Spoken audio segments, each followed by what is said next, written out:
and welcome to Africa, the continent of hope, our program by the Catholic Chaplaincy to the African Union. Now, in the month of February, the African Union had launched the theme of the year for education, which was themed as educating an Africa fit for the 21st century. Now, how educated are you when it comes to climate matters? Today, we are going to host none other than Dr. Elvis Tangem from the African Union Commission as the coordinator of the Great Greenwell Initiative. Many times, as we said before, Africa is associated with the negative impacts. If it's not political instability, it's climate action, it's floods. Allow me to welcome Dr. Elvis, who has much to say about the Great Greenwell Initiative. Welcome, Dr. Elvis. Thank you very much, Linda. Happy to meet you again. And welcome to the Africa Union. Welcome to Addis Ababa. So I'm Elvis Paul for Tangem. I work with the Africa Union Commission in the Directorate of Sustainable Land, Sustainable Environment and Blue Economy. I'm responsible, or I'm the head of unit for land management and coordinating the Great Green Wall Initiative here at the Africa Union. Yeah, and the Great Green Wall Initiative, or what we do in the land management sector, is about looking at issues to do with land. Land is one of the main, is the main resource that we have. Africa has big land. The whole world is all about land. Anything that we do it on land.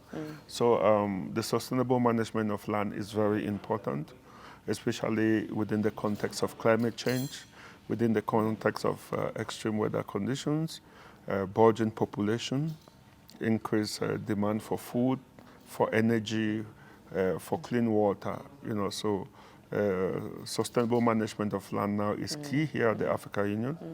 And the Great Green Wall Initiative, as you know, is one of the flagships initiative of the Africa Union with the main focus of looking at the opportunities but also the challenges that faces the dry lands of Africa. So the Great Green Wall is focusing on the dry lands of Africa, which means about 60% of the continent. And as you know, these dry lands are special areas. They are extremely rich in terms of the climatic conditions, the soil, even the underground riches. But they are also very vulnerable to climate change, to extreme weather conditions, and because of historical lack of investments in these areas, in the dry lands on the continent, they stand to be very vulnerable, especially when you look at the dry lands in the Sahel, the dry lands in the Sahara regions. These are really vulnerable areas. Their capacity to adapt to climate change is low.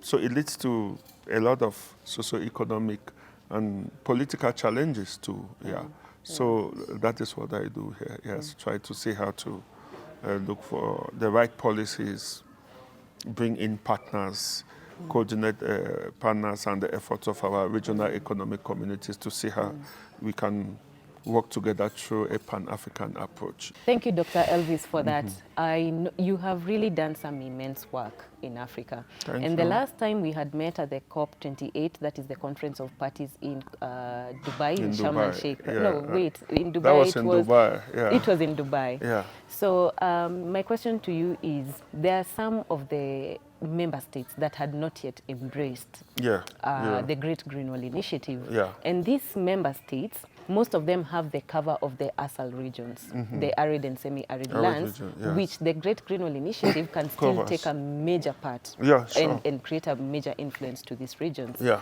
Now, based on that fact, you also did the launch of the Great Greenwell Initiative in Kenya. Strategy, yes. Yes, and yet Kenya was also one of the countries that had not yet ventured into the Great Greenwell Initiative. Yes. But we also know that Kenya has also embraced it right now. Sure. We also have a youth representative in Kenya. Yes. So maybe you can also speak about it, about the Great Greenwell Initiative. Yeah, thank you. Yeah, as I said, The Great Green Wall Initiative is an African Union, Pan-African Sustainable Land Management and Restoration Initiative, which is a flagship of Agenda 2063.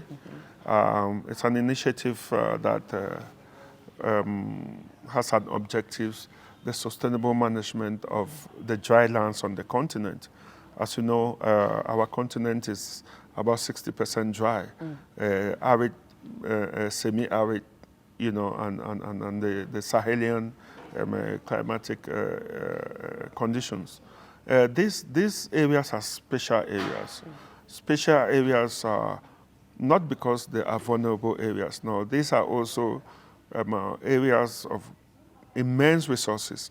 There's always the narrative that the drylands of Africa, the Sahel, these are poor areas. No, that is the wrong narrative. If we say they are poor, we could say these are areas that have historically lacked investment. So they are not poor areas. These are areas that are extremely rich in terms of natural and human resources and innovation. If I have to give you some statistics, we have the Great Green Wall. If we look at just the Sahel and the Sahara region, we are talking about 400 million people, including Nigeria, including Egypt, Algeria, and the northern regions, the areas around the Sahara Desert. These are areas that are immensely rich. First of all, they have the youngest populations of the young population in Africa. They're found in the dry lands of Africa, in the Sahelian region. If you look at the riches in terms of, for instance, we are not talking about energy transitions. These are areas, just the solar energy there, they have more than 12 hours of sunlight. Some have 14, 15 hours of sunlight a day. So just the energy transition in terms of solar energy is huge. You can't say they are poor when we are talking about energy transition. You look at geothermal energy. These are areas that are huge in geothermal energy. If you just look at even the issue of agriculture, these areas have some of the most fertile lands, if not the most fertile lands on the continent, in terms of farming or agriculture. And these are areas with most of our animals are actually found in these areas, even in Kenya. When you look at the issue of the sector of ecotourism, cultural tourism, these are the richest part. And then if you look at the area of beef, the areas of all the animals, 60 to 70% of our meat that we consume comes from the drylands of the continent. So you can't say these are poor areas, because that's a narrative. That's why I'm really bringing that out, so that we know that these are not poor areas. These are actually the richest area. But there's this narrative that has been going on, the drylands are poor, the Sahel is poor. No. And then scientists and policymakers have taken it, and it has become a narrative that is enshrined in our system. But as someone that works in that area, someone with deep knowledge of the area, these are actually the richest areas of the continent. So what the Great Green Wall is doing is looking at how to leverage on these riches to bring sustainable development, resilience to climate change to these areas, and so we've been working since the Great Green Wall started here at the African Union in 2005. 2007 it became recognized as a flagship program for the region, and we've been working. Started mostly focusing on the Sahel region, and then the Sahara region also came in. And since 2015, we started in the Southern Africa region, which is a region that is 85% dry. And as you know, as we speak, there are our member states that have declared emergency because of drought. So but these are not things that we hear of.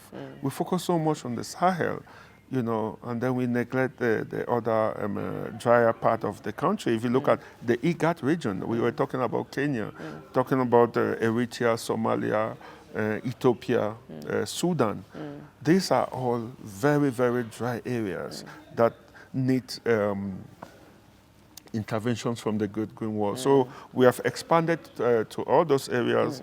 2015, we expanded to the Southern Africa region under the collaboration with the Southern Africa Development Community Secretariat, the SADC Secretariat. And since then, we've been going on developing strategy, looking for finances, and trying to push implementation, of course, alongside other AU programs like the AFR 100 that we work with at NEPAT. You know, we have you know, all of the other the UN system, the civil society, the NGOs. We bring all of them. Great Green Wall brings all of these things together.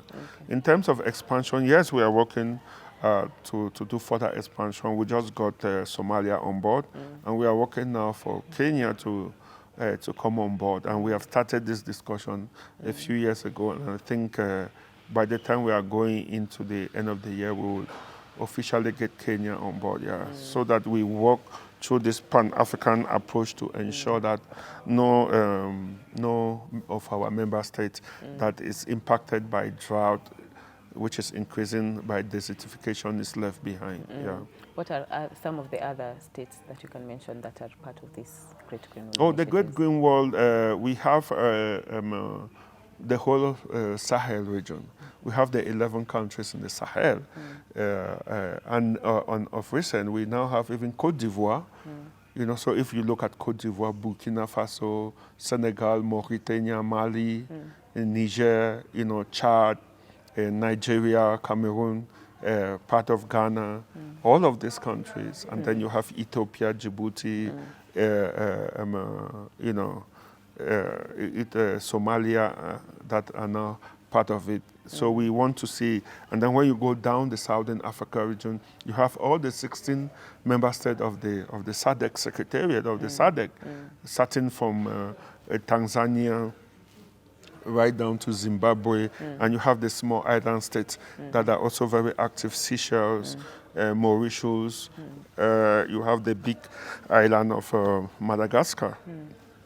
Comoros too is very active. We've been working with the Comorian Ministry of Environment, Ministry of Agriculture to develop strategies to combat desertification and dryness. So it's a huge project. It's a huge program that we are working on. Thank you. Thank you. The African member states are embracing this Great Green Wall initiative. Now, my question to you would be regarding partnerships. Given your recent launch at the KICC during the Africa Fertilizer and Soil Health Summit. You have an interesting book here, and I'm assuming it's related to that. Sure. But before we get to this, you have collaborated with Catholic institutions. Sure. And the one that took keen interest was the Catholic Relief Services. How did that partnership come about? No, the Catholic Relief Services, you know, the Catholic Relief Services is very active on the ground when it comes to sustainable management and soil health. And we started discussions with the Catholic Relief Services here in Ethiopia. I've been collaborating with the office here in Ethiopia, which is a huge office. They are one of the principal or the key actors when it comes to promoting sustainable land management, sustainable soil management, restoration, and nature-based solutions, ecosystem services in Africa. I've collaborated with them formally also in West Africa, in Burkina Faso, in Mali, in Niger. So it's an organization that we've been working for a very long time. And this time, when we were developing the new Great Green Wall strategy, we had to, so I approached them, knowing their work, knowing that the Catholic Relief Services, their passion to see sustainability of the soil and promoting nature-based solutions. So I had a meeting with their country rep here, and then I also talked with their office, Mr. Davis in East Africa, and Olaf and Laurie in Baltimore office. And so they actually, the Catholic Relief Services, they actually finance the production of this new strategy from almost 5 consultants, international consultants. We work very closely with them to ensure that they finance this strategy, including the launching of the strategy that took place during the Africa Soil Health Summit. So yeah, and the partnership is developing. This week we were together again with representatives from the Calais Relief Services here at the Erie compound, where we had to discuss again about the Great Green Wall and how they can come in its implementation in Ethiopia, in the IGAD region, in Ethiopia and Somalia, Djibouti, Eritrea. Yeah. So we are developing a very strong partnership with the Calais Relief Services, so to enhance the capacity of our member states to, implementing sustainable land management and restoration initiatives through the Great Green Wall, of course. Okay. Yeah. Thank you for that, because that serves as hope for humanity. Sure. Given the program, the theme, or rather the title of our program being Africa, the continent of hope. Hope, yeah. Given that most of the marginalized communities and most of these people who are indigenous communities live in these areas. Yeah. So I think that is one of the partnerships that can actually be applauded for the good work that you're doing in Africa. Sure. Now, allow me to ask a bit about where your faith comes in, because there's something about the blockchain and the cryptocurrency. Sure. And we both know that two of them don't go in line with faith matters. Maybe you can speak about that, especially through your implementation in the Southern Africa region. No, I think we cannot, for us or for the program, we see blockchain and cryptocurrency as innovations. Yeah.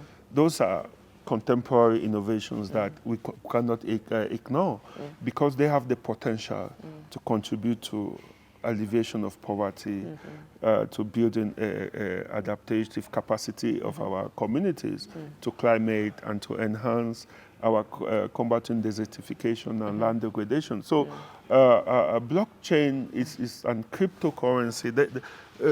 I think the crypto part we can allow it, but the blockchain part is very important, because these are new technologies that we use to enhance soil management, to enhance implementation. Like we use blockchains for traceability, we use blockchains for for M&E, for monitoring, evaluation, and for learning. So we also use blockchain technology for surveillance. It makes it very easy when I don't know how to explain it, when these young guys are making their magic of putting, like for instance, we can take 1,000 hectares and then they share them into blockchains. And then we know exactly what is happening on each block, per meter. And then so it makes in such a way that, and then we can now go into the cryptocurrency where we say, okay, this is what we are doing, and we can, those who are into Red Plus, those who are into carbon credit, it's all also linked with carbon, because carbon, to have carbon certifications to ensure that our projects are really sequestering carbon, that can lead us to have carbon certificate that can be sold to companies and to individuals who want to wipe out their carbon footprint. So we use all kinds of technology. We have now the drone technology. We have all kinds of Earth observation technology, where we are using satellite imageries to try to see. I just came back from China with the Chinese Academy of Science, where we are talking about using their big data center. They have one for monitoring, for planning, for policy. It makes the work easier, and it makes uptake and the ownership by our community simpler. So I think that is the part that we apply blockchains and crypto, not very much, but then they are all very important for us. Yes. Okay. Yeah. Thank you for that. So maybe we can speak about the challenges that are facing Africa. But you talk about faith in the work. Yes. You mean like religion? Yes, of course, how religion complements the work at the Of Great course. Greenwell Initiative. You should know that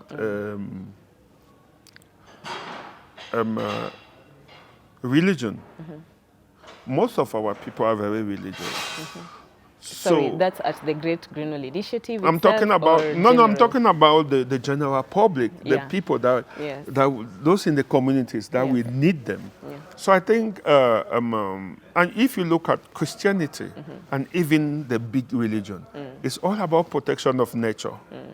When you look, when you hear about the Garden of Eden, paradise, I mean, the way they visualize it is through green trees, animals. So I think natural resource management goes in line with our core values and beliefs, even with our traditional religions.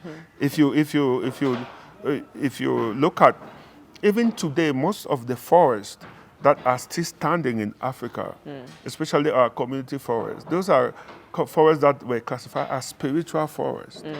They were protected through spirituality, through the fact that our religion, all the religions in the world, all spirituality is all based on nature. On nature.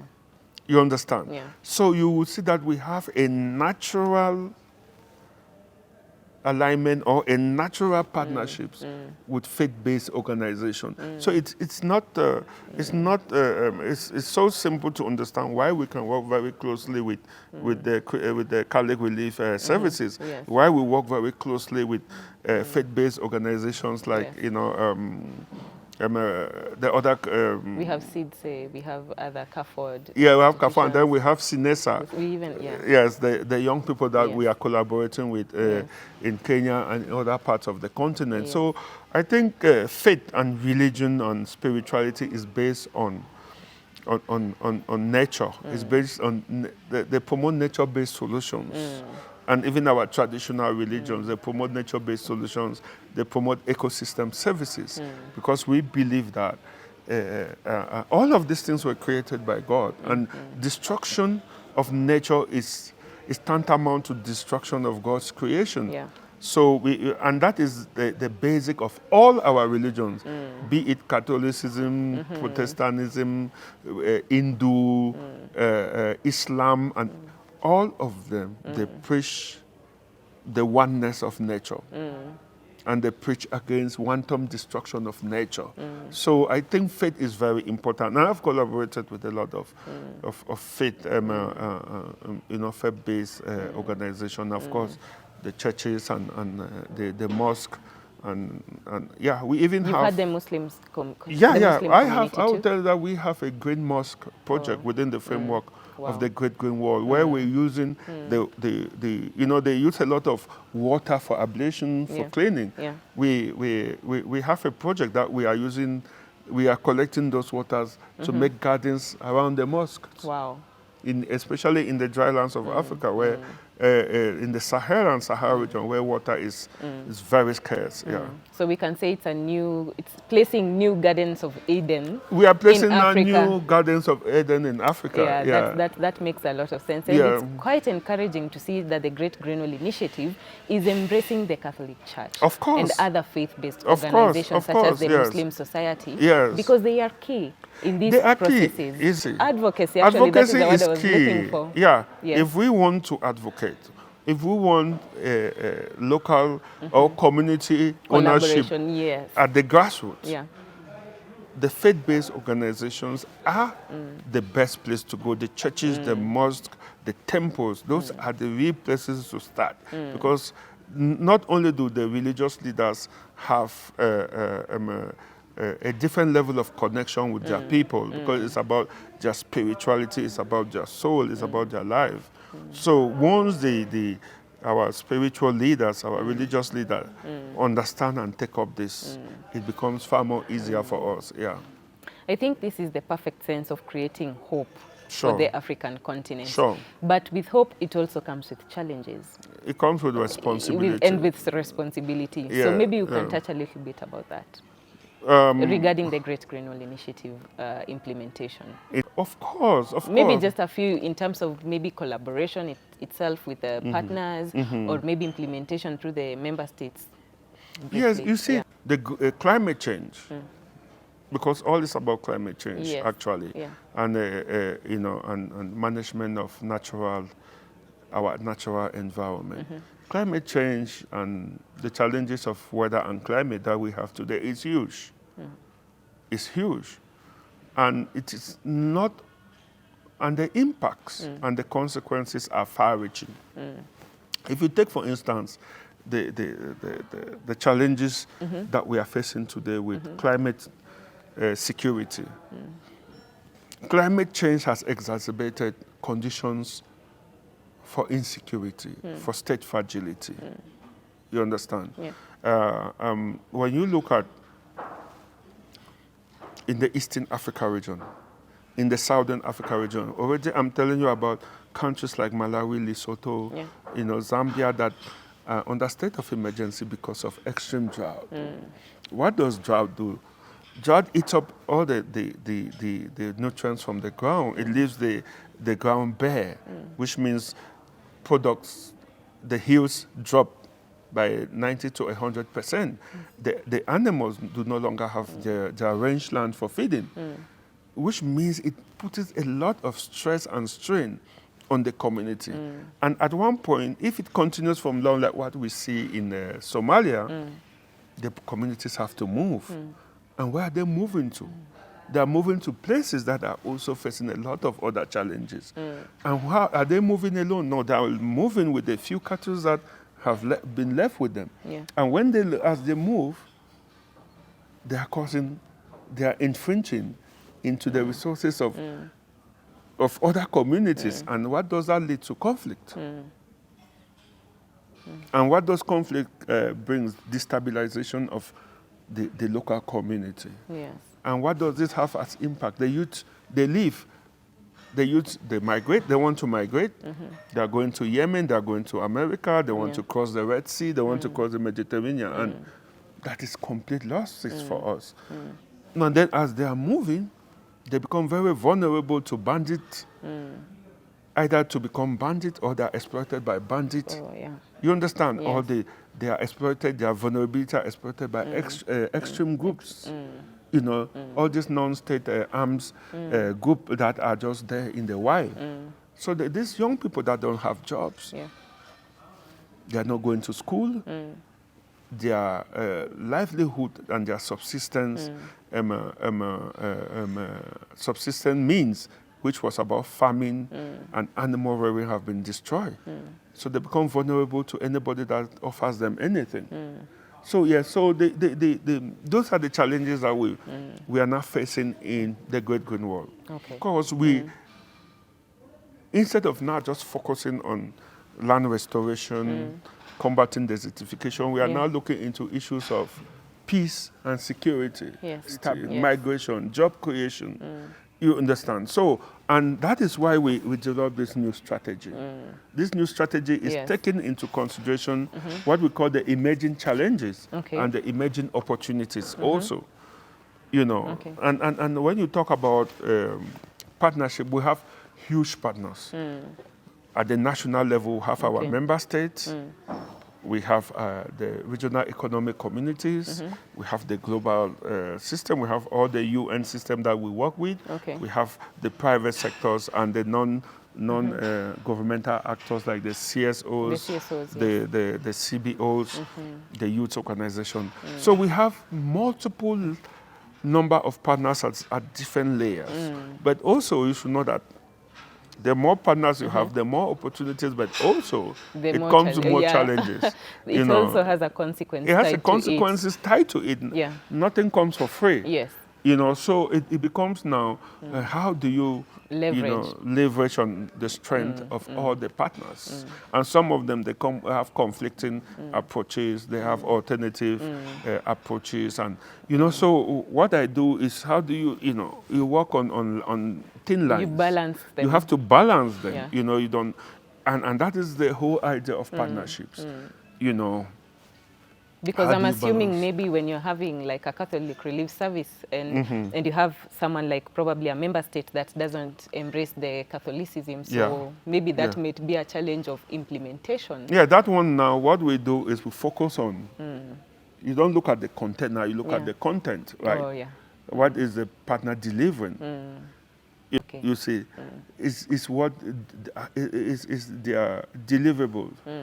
Can we leverage from what they are doing? Can Okay, yeah. they provide a solution? Are they coming with a solution? So we look more of the content. How is it aligned to the Great Green Wall, which is aligned to Agenda 2063, which is aligned to the UN SDGs, you know. So yeah. that is what we focus on. Whatever the name that they come into, as far as they are not promoting some divisions or some terrorism, Oh, yeah. we don't have As a long as problem. it's for the common good. It's for the common goal people. of the people and Yeah. for mankind and for climate and for biodiversity. Yeah. Have you read the Pope's encyclical Laudato Si? Yeah, yeah, Or yeah. are you Yeah. familiar to it? I cannot quote it word verbatim, but I know the content. Okay. Yeah, and I've been working with our parish here, the Holy Savior Parish, where I gave some talk in a. Wow. They were training their teachers on the Laudato Si, Wow. and I had to go there, and I had a whole session with the teachers and lecturers from the Catholic schools here. With That's quite interesting. Yeah. Oh, okay. So yeah, so I went through the Laudato Si and I look at how it connects to the Africa Union climate change and resilient development strategy, how it connects to the Great Green Wall, how it promotes land management and weather and climate, you know, and biodiversity. Yes, so I had to put all of that together and give them a whole lesson on what is going on in terms of implementation of the principles of Laudato Si. Yeah. Okay, so maybe you can explain to us one of the major milestones that you've had, the major achievements that you've had so far, in yeah. implementation of the Great Green Wall Initiative. Yeah. And so when you spoke something about training, how far is the Great Green Wall Initiative willing to educate the public in Africa regarding the Great Green Wall initiatives so that they can also be part of the process of implementation? Thank you. Yeah, so you talk about achievements. I Yes. think achievements so far since inception. We in 2021 we had an assessment of the Great Green Wall that was done in collaboration with UNCCD to look at a decade of implementation. What has gone right, what has gone wrong, and how can we improve? And I have to come back to say that assessment also led to the development of a new strategy. So in terms of what has been done so far, a lot has been done. And I will put them in different categories. In terms of advocacy and policy, the Great Green Wall, I think, has done extremely well. I can say without fear of contradiction that without the coming of the Great Green Wall, the issues of desertification and land degradation would not have been on the limelight in Africa like we've done today. Through the Great Green Wall, the heads of state, for the first time, they sat down to talk about desertification, to talk about the challenges of the dry lands, to focus on it and to bring out policies and initiatives like the Great Green Wall that will go a long way to focus only on the dry lands, to look at the issues of the dry lands. So in terms of advocacy, in terms of policy, in terms of promoting, in terms of promoting Pan-Africanism, the Great Green Wall has done seriously. For instance, if I can give examples, through the Great Green Wall, we develop regional programs. We have regional strategy, regional blueprint, where all the member states, first in the Sahel and the Sahara region, came together to say, we want to combat desertification, we want to combat land degradation as one, through one policy. So we developed what we were called, the first strategy was called the Harmonized Regional Strategy for the Implementation of the Great Green Wall. So we worked on that over the years. A decade afterwards, we are now developing the the Great Green Wall Strategy and a 10-year implementation framework, which was adopted by the heads of state during the last summit, and you saw it was launched in Nairobi during the Soil Health Summit. So in terms of advocacy, it's been great. In fact, the implementation of the UNCCD has been upheld very seriously by the Great Green Wall. The Great Green Wall has led to the development of several other programs, like the Africa Restoration, the Africa Forest Restoration Initiative, the AFR 100, where it has led to serious implementation of the Bond Challenge. It has led to, the creation of all kinds of grid networks. So yeah. So in terms of implementation itself on the ground, the Great Green Wall, the last assessment report showed that we've done about 80% of the initial 100 million hectares of land. Wow. And when we talk about 18%, we're talking about millions and millions of hectares of land that have been restored. More than 12 million hectares of land that have been restored. We are talking about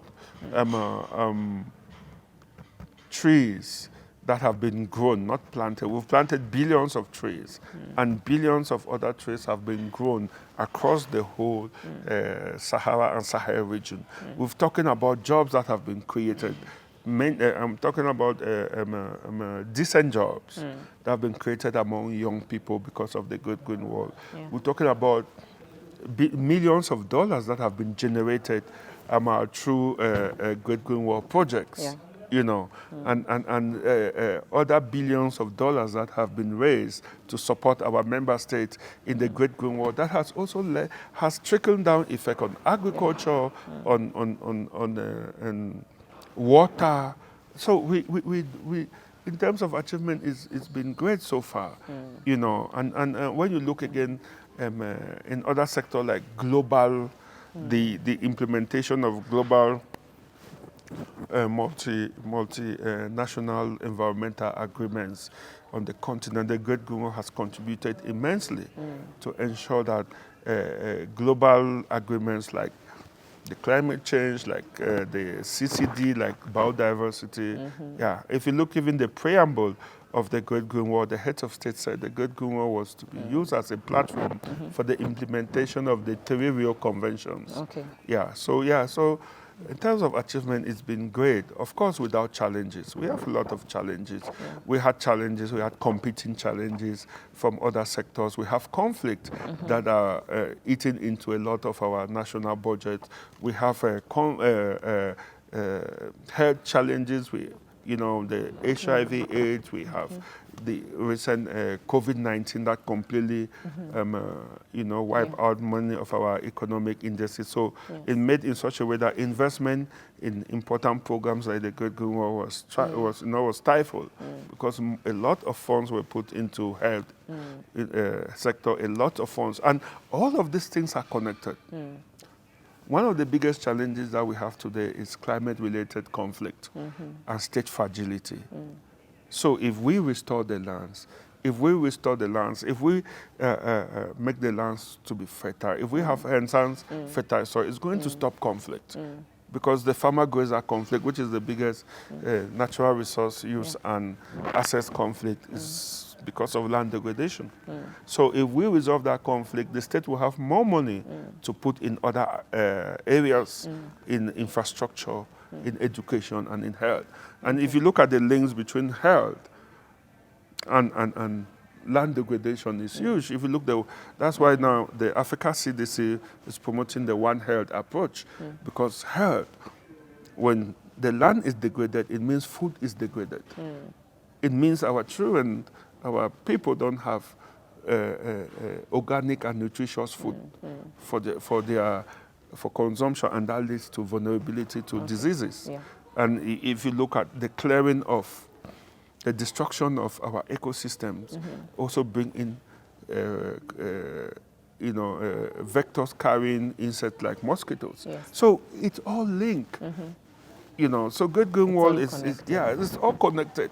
So we can't even look at Great Green Wall only as a program for combating desertification. It's a sustainable management. It's a sustainable development program. Yeah. Maybe at this juncture, now that you've mentioned most of these great initiatives that you're partaking through the Great Green Wall Initiative, and implementing these strategies across Africa, maybe there's something that you would like to add about the Great Green Wall Initiative, something that we've not mentioned before, and also for that person who's listening to you right now.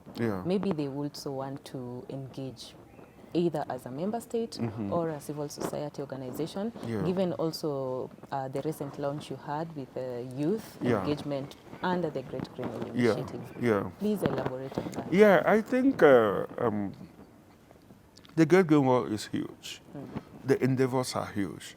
If you take it, for instance, that we are having as a plan to restore, completely restore, promote land degradation neutrality in 100 million hectares of land by 2030. 2030 is 6 years down the line.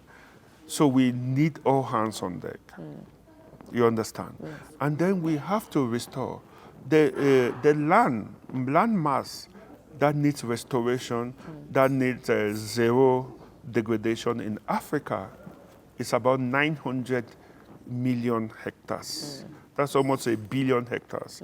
That's about 3 times the size of China that we are talking about, that we need to restore by 2063, because it is pegged to Agenda 2063. So you imagine that we need all hands on board. And so I think the new strategy has really made it easy for anybody that wants to come on board. Everything is there. It gives you a description of what the Great Green Wall is, what are the challenges, what are the opportunities, what are the specific challenges, where are we today, what are the methodologies, what are the emerging challenges, what are the emerging opportunities. And it also has a chapter on foresight. What is the foresight? What will happen to the land 10, 20, 100 years from today if we continue with the business as usual, where we are just focusing on urbanization, or we are focusing on monoculture agriculture that is putting biodiversity in jeopardy. What will happen? So I think I would encourage all our people, especially the young people, the youth, that have the energy, the time, and the know-how to look at, go online, check the new strategy. So it's available online? Yes, it is now available on the Africa Union site. And we would really encourage young people to go there, to download it, to look at which cluster. But what we are going to do, we are going to put them in the... we'll put we are currently working on the operational plan. How do we operationalize the Great Green Wall? So we've come to a cluster approach. Each part will be a cluster where different interests, where different partners and potential partners can see their own cluster that fit into their own ideals, and they can then support implementation of the Great Green Wall. And especially the youth. You know, we have the Youth Advisory Board for the Great Green Wall. And we also have the Youth Caravan. So we are going to work very strictly with the youth to ensure that the youth lead, you know, and we support, especially at the community level, at the national level, at every level in implementation at the level of the grassroots, ensuring that the youth use all the social media platform to promote, for fundraising, for advocacy, for sensitization, you know, for monitoring, evaluation, and learning. So we would really want the youth, engaging the youth fully and making them to be at the forefront is our It's key. It's key and to very the relevant. to the success of the program. Yeah. Yes, so much. I also maybe need to add a bit more about collaboration, that you also need collaboration with the media. Of course, Because yeah. when it comes to dissemination of Information, yeah, the it's media very is key, yeah. Yeah. And Given that is yeah. and that has been one of the weak points, the weak links in implementation. We have not been very involved with the media, especially the mainstream media like you, or even the online media or the social media. We've not really, we've been trying, but we know that it's not enough. So collaboration with the media is going to be key for the success of the implementation of the new strategy. Yeah. Yeah. Thank you so much for those wonderful insights. It has been a pleasure and an honor to host you, Dr. Tangem. Thank you so much. Thank you for those wonderful insights. And I know for you who are listening to us right now, you've gained, or rather gathered, a lot of insights from the Great Greenwell Initiative coordinator, Dr. Elvis. If you need more information can be found on this book, and it's the French also strategy, available that's the in English, and in French, and and this is also in we do it in Arabic, in Swahili, in Swahili, in Spanish, and in Portuguese. So that's so 5 languages. 5-6 languages. Oh, that's quite amazing, and also you know it at least beats dissemination of information. Exactly. It's going to be rampant. Exactly. So you can get this book online on the African Union website. Yeah. That's is it the African Union Commission? That's AU dot Commission. Commission. The commission. Yes, the website is it's quite and well elaborated. And you have many other new strategies. We have the Africa under our directorate. We have the Africa Climate Change and Resilient Development Strategy. We also have the Africa strategy for the implementation of the Sendai framework on disaster risk reduction. We have the biodiversity strategy. We have the meteorology strategy. We have the water strategy. We have the environment strategy, which talk about plastics, which talk about urban pollution. So there's a lot of important, not only document as such, but policies that have been prescribed by our member states, that have been adopted by our heads of state, you know, that will encourage people. When you are writing your thesis, don't only be quoting things from Europe and America and from China. There's a lot of policy because in Africa, because I see young people, I've seen a lot of networks in Africa on SDGs, and I always ask them, so where is the Agenda 2063, which is the Africa continental I can say endogenous transformative agenda. Many of our young people don't know. They're focused on SDG. SDGs is good. It's also for the member state, but it's global. But the Agenda 2063 is what responds to our own specific needs. You know, they say think global, but act local. Thank you. You just reminded me some time back, speaking of youth and the nexus to knowledge. When I did a policy brief on youth engagement when it comes to climate-smart agriculture. And the youth involvement was declining. Because one of the reasons that we got during the research was that they do not have access to information regarding the climate-smart agriculture. But I'm really glad of the steps that you've taken, even with the launching of the Youth Executive Board for the Great Greenwell Initiative. It's quite encouraging. And if you're listening out there, if you need Dr. Tangem, maybe you can get him on the... Everything. You can get me on Twitter, on X. On LinkedIn, especially, even on Facebook, even on whatever. On all social. You're a tech genius. I'm trying to. Very social. We live on tech, right? Oh, we do, of course. So just in case you need more information about this, we can also share more information through our own social platforms by the Catholic Chaplaincy to the African Union. And for more engagement with the Great Greenwell Initiative, if you are a member state or if you're a civil society organization looking for partnership, let us know, and then we're going to connect you to Dr. Elvis. Thank you so much.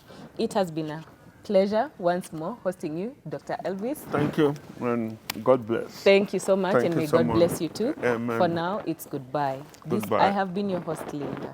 Thank you. Thank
Of OCP Group.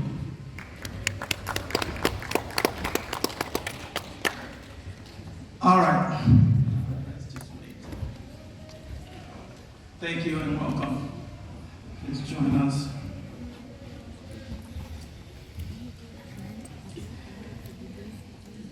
All right. So before we get started, I would like to go over a few house rules, and essentially each speaker is going to get about 5 minutes.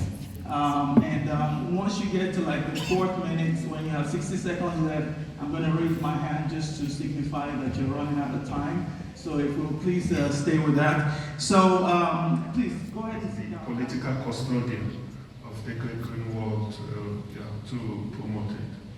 And I recommend that, apart from the discussion and the talking like this, we want to see more implementation and the integration of all the other member states that are affected by the certification on the continent.